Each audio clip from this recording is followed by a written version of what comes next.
I want to ask you about how you use your running backs against Michigan State.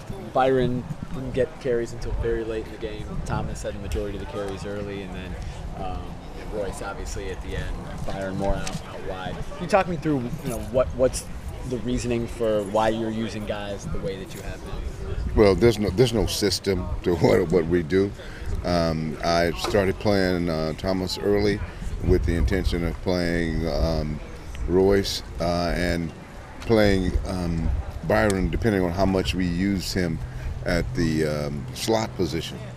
We started off the game, in fact, with the intention of using more slot, and then it just so happens that they kind of took some of the things we wanted to do away with the slot, so we actually just kind of went back to using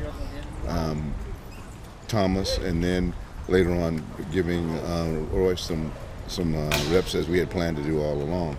How is Byron handling playing more in the slot than in the backfield? Well, I think he's handling it well. Obviously, he came here to play running back, but he's as good as I think the other receivers we have out there. So we want to keep him on the field.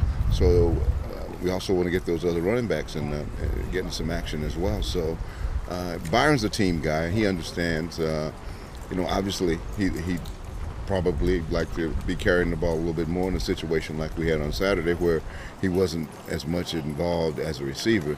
But I think he just wants to be involved in the game and contribute. Was it something that you've been thinking about for a while, his ability as a slot receiver? I guess you guys have been thinking about for a while, or did that kind of come up when Royce showed up and showed that he could handle the load at running back? How did that kind of the evolution of Byron becoming more of a slot receiver happen? No, we started doing a little bit more of it in the spring because we knew we had Thomas here on campus, and we knew we were going to get Royce on campus, so we knew we were going to have three running backs, and to get three running backs, a lot of carries is kind of tough. So we wanted to make sure we kept Byron involved in the offense, so that was one way of doing it. Was part of the plan with using Tyner early and then Royce late that you figured the defense will wear down chasing around Marcus and Tyner, and then all of a sudden you hit him with a 230-pound monster? That's fresh? A good thought, but I didn't think of it. No, actually, we started off with Thomas. I think Thomas is the more experienced of the two. I was a little bit concerned about whether Royce was going to be able to pick up blitzes, and I think he did miss one. But I think he's getting better as we go along, and I think he's beginning to get to the place where he can handle those kind of things. But it was an experience thing to start Tanner. I think they're both pretty close as far as performance. So later, when you knew you were going to run a lot because you had the lead, that's when you were more comfortable with Freeman because he wasn't having to block as much? Well, no, I had. I'm trying to help you with the strategy, but you seem like you have it figured out. But I don't. So. No.